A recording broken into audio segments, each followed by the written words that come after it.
আহমদ তৈয়বুর রহমান হিরণ সাহেবকে সকলে বলি মারহাবা।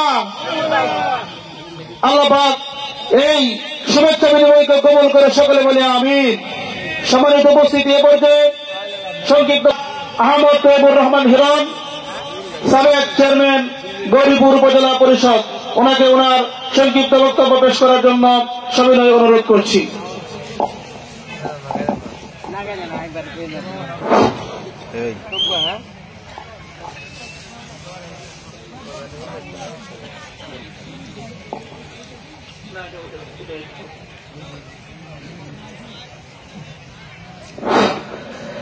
বিসমিল্লাহির রহমানির রহিম। আজকে পূর্ব কাওরাত আল মদিনা আলহাজ ফজর আলী মাদ্রাসার উদ্যোগে খতমে কোরআনুল কারীম উপলক্ষে ইসলামী সম্মেলনের সম্মানিত সভাপতি আলহাজ হযরত মাওলানা মুস্তাকিম ইমাম ও খতিব বড় মসজিদ গৌরীপুর, উপস্থিত উলামায়ে কেরামগণ যারা ইতিমধ্যে ইসলামী জ্ঞান গর্ব থেকে বক্তব্য পেশ করেছেন এবং যারা পেশ করবেন, উপস্থিত আমাদের অত্র এলাকার সম্মানিত মুসল্লিয়ান, ছোট বড় সকল ভাইরা এবং এই আজকের এই মাহফিলে মাইকের আওয়াজ যতদূর যাচ্ছে পর্দার আড়ালের মা বোনরা সহ সকলকে আমি আমার এই গ্রাম তথা গৌরীপুর উপজেলাবাসীর পক্ষ থেকে আন্তরিক অভিনন্দন এবং কৃতজ্ঞতা প্রকাশ করছি এই জন্য যে এমন একটি মহতী অনুষ্ঠানে আমার মতো একজন ক্ষুদ্র ব্যক্তিকে প্রধান অতিথি করে সম্মানিত করার জন্য সকলকে আমি কৃতজ্ঞতা জানাচ্ছি। পাশাপাশি আসলে কথা বলার কিছু নেই, আমরা কথা বলা মানে আমরা রাজনীতি করি বা রাজনৈতিক ব্যক্তিত্ব, সেখানে ইসলামী সম্মেলনে যদি আমার বক্তব্য বা আমি বক্তব্য দেই, কথা বলি, আমার সেই জ্ঞান অতিশয় সামান্য, সেখানে এই আলেম ওলামাদের সামনে আমার বক্তব্য শোনার জন্য যেমন কেউ আসেন নাই, বা আমরা সেই বক্তব্য দিয়ে বিরক্তির কারণও হতে চাই না।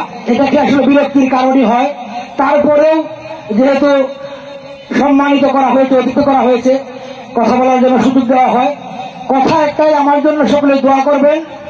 আমি আসলে এই যে প্রেক্ষাপটটা কি পরিবর্তন হয়েছে, তার পরবর্তীতে ভীষণ ব্যস্ততায় আছি। আমার গ্রাম এটা, তারপরে আমি সময় দেওয়ার মতো অবস্থায় আমি নাই।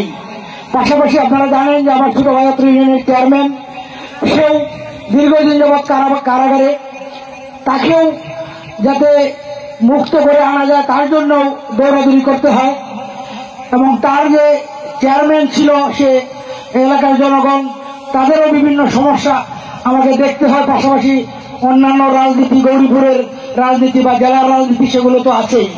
সেখানে আমার আসলে আপনাদের সঙ্গে সময় দেওয়া হয়ে ওঠে না। আর আজকে একটি বিশেষ দিনেও আসলে আমার দুর্ভাগ্য, সকলে আমার আম্মার জন্য দোয়া করবেন। আমার আম্মা ইতিমধ্যে হাসপাতালে ভর্তি আছেন, ময়মনসিংহ মেডিকেল কলেজে। আসলে আমি আপনাদের সামনে তেমন একটা সময় দিতে পারছি না, সকলে ওনার জন্য দোয়া করবেন, আমার ভাইয়ের জন্য দোয়া করবেন। আমি আপনাদের সকলের জন্য দোয়া করি, সকল মানুষের জন্য আমরা দোয়া করি। যারা ইতিমধ্যে আমাদের ছেড়ে চলে গেছেন তাদের সকলের জন্য আমরা সকলেই দোয়া করি।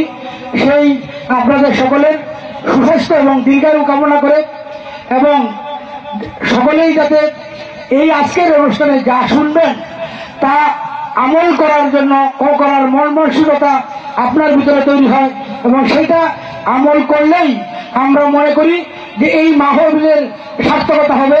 ব্যক্তি জীবনে, সামাজিক জীবনে, ধর্মীয় জীবনে এগুলো যদি আমরা প্রাত্যবিক ব্যবহার করি, ওনাদের কথাগুলো শুনে, তাহলে এই মাহফিলের বড় সার্থকতা। এক কান দিয়ে শুনলাম আর এক কান দিয়ে বের করে দিলাম, সেটার কোনো সার্থকতা হবে না। তাহলে এই মাহফিল যে এত বড় মাহফিল করা হলো, সেটার মূল বিষয়টা হলো যে একটা মানুষও যদি সেটাকে তাদের ওনাদের কথাবার্তা শুনে নসিহত হয়, সেটাই হলো মূল সার্থকতা। সকলকেই সকলের সুস্বাস্থ্য কামনা করে আমি আমার কথাবার্তা শেষ করছি। আসসালামু আলাইকুম।